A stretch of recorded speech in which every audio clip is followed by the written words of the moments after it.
विधानसभा में 23 फरवरी को राज्य का बजट पेश होगा। मुख्यमंत्री अशोक गहलोत विधानसभा में राजस्थान का बजट पेश करने वाले हैं। इस आने वाले बजट से प्रदेश के सभी वर्गों को काफी उम्मीदें हैं। इस दौरान एवन टीवी के संवाददाता बीके शर्मा ने राजस्थान खाद्य पदार्थ व्यापार संघ के प्रतिनिधियों से बजट पर उनकी उम्मीदों पर चर्चा की।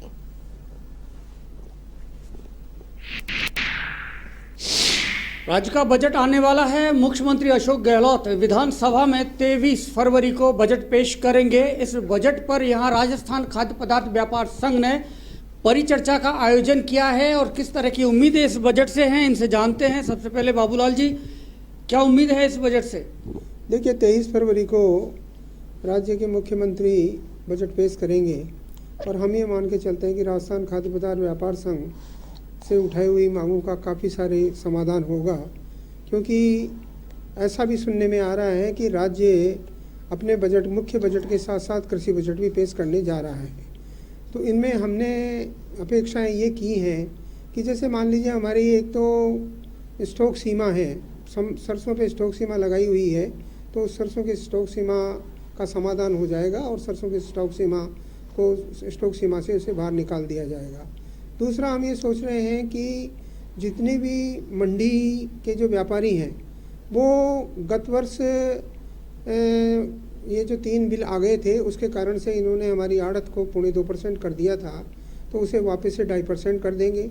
और जो समर्थन मूल्य पर खरीद की जाने वाली जितनी भी चीज़ें हैं उन चीज़ों को भी ये मंडियों के मार्फत, मंडियों के आड़तियों के मार्फत खरीदेंगे। ऐसा प्रावधान भी इस बजट में अपेक्षित है।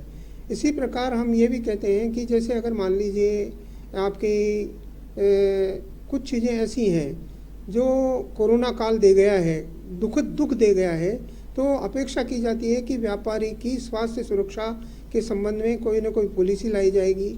उसे सरकारी कर्मचारी मानकर जिस तरह का स्वास्थ्य लाभ दिया जाता है सरकारी कर्मचारी को, उसी तरह का स्वास्थ्य लाभ की योजनाएं इस बजट में हों, ऐसी भी हम अपेक्षा करते हैं। इसके अलावा हम ये भी अपेक्षा करते हैं कि अगर मान लीजिए व्यापारी है और व्यापारी 60 साल का हो गया है तो उसकी पेंशन भी उसको दी जानी चाहिए। अगर मान लीजिए कोई व्यापारी दिवालिया हो जाता है तो उसे सिक यूनिट मान करके उसकी सहायता की जानी चाहिए।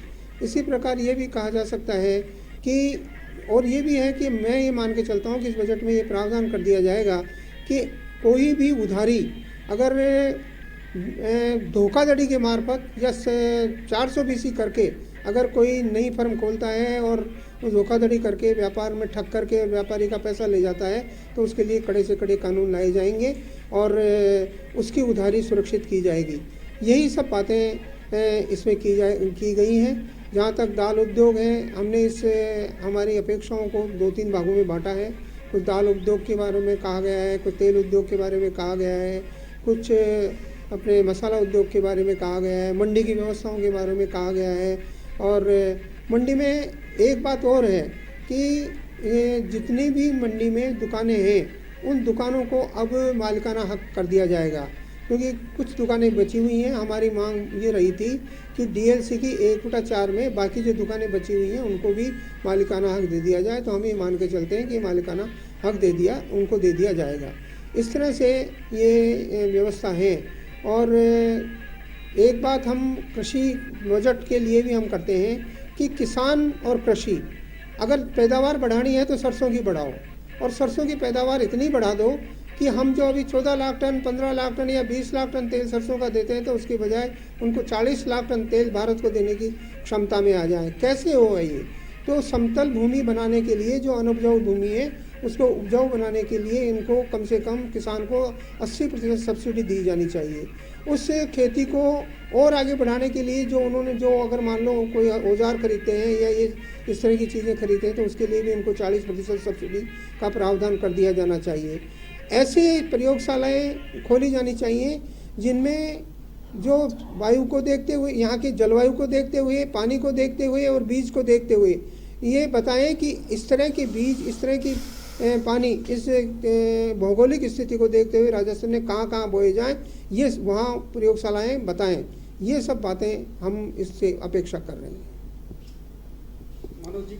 नमस्कार, मैं मनोज मुरारका। हमारे अध्यक्ष साहब ने बहुत सी बिंदुओं के ऊपर आकर्षित किया है। मैं तेल उद्योग से रिलेटेड बात करना चाहता हूं कि गत वर्षों की पॉलिसी से इस साल ऐसा हुआ कि इस साल राजस्थान में काफ़ी तेल मिलें लग रही है और इस बार की जो क्रॉप होने वाली है सरसों की, वो भी एक ऐतिहासिक क्रॉप होगी।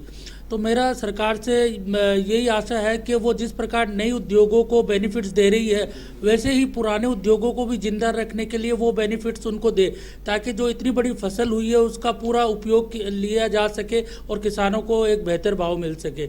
और मेरी ये भी गुजारिश है सरकार से कि हम जो बाहर से निवेश को आकर्षित करना चाहते हैं, और बहुत अच्छी सुझाव है, लेकिन उसके लिए एक वातावरण भी उस प्रकार का डेवलप करना पड़ेगा कि निवेशक आए। आज राजस्थान में धोखाधड़ी के जो मामले हैं वो बहुत ज़्यादा बढ़ गए हैं। लोग अब व्यापारी बनकर धोखाधड़ी करते हैं और इस पर पुलिस भी बहुत ज़्यादा एक्शन नहीं ले पाती है। लेकिन इस प्रकार का कुछ प्रावधान लाया जाए ताकि उनको इस प्रकार की धोखाधड़ी से बचाया जा सके, तो ये उम्मीद है और मुझे लगता है कि ये सरकार इन उम्मीदों के ऊपर ही बजट लाएगी। धन्यवाद। मैं रामावत रघुराल, स्पाइस इंडस्ट्री से। राजस्थान में मसाले के अंदर धनिया और जीरा अधिक मात्रा में पैदा होता है, अतः इसके प्रोसेसिंग यूनिट को बढ़ावा दिया जाना चाहिए, उस पर 40% सब्सिडी दी जानी चाहिए। हमारे मसाला उद्योग के अंदर पुराने केस चल रहे हैं न्यायालय के अंदर, जो 15-20 साल पुराने हैं और मिस ब्रांड है, उनको ख़त्म किए जाने चाहिए।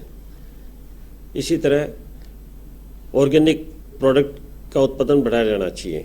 राजस्थान में जो क्रॉप होती है जीरा, धनिया या अजवाइन, ये ऑर्गेनिक कैसे पैदा हो, इसको प्रोत्साहन दिया जाना चाहिए ताकि विदेशों में इस प्रोडक्ट को बेचा जा सके।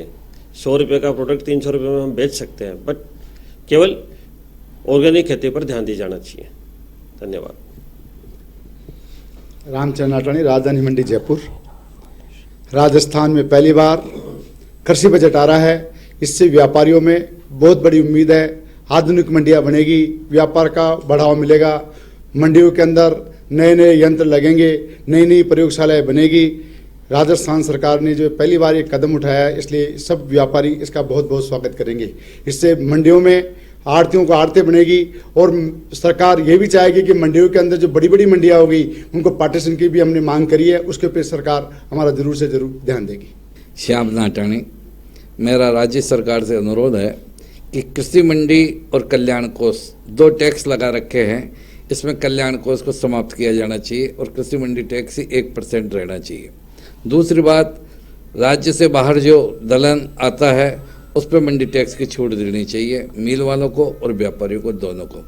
और मसालों के अलावा ऑर्गेनिक खेती में पल्सेज वगैरह पे भी सरकार को ध्यान देना चाहिए, इसके लिए सुविधाएं उपलब्ध करानी चाहिए। हमारी कई दिनों से सीएम साहब से यही डिमांड है कि बाहर से आने वाले दलहन पे कोई साबुत पे टैक्स नहीं लगे, मंडी टैक्स। तो ये है राजस्थान खाद्य पदार्थ व्यापार संघ के प्रतिनिधि और इनकी बहुत सारी उम्मीदें हैं इस बजट से। बुधवार को देखना होगा कि मुख्यमंत्री इन उम्मीदों को कितना पूरा कर पाते हैं। कैमरामैन विजय गिरी के साथ बीके शर्मा, A1 टीवी।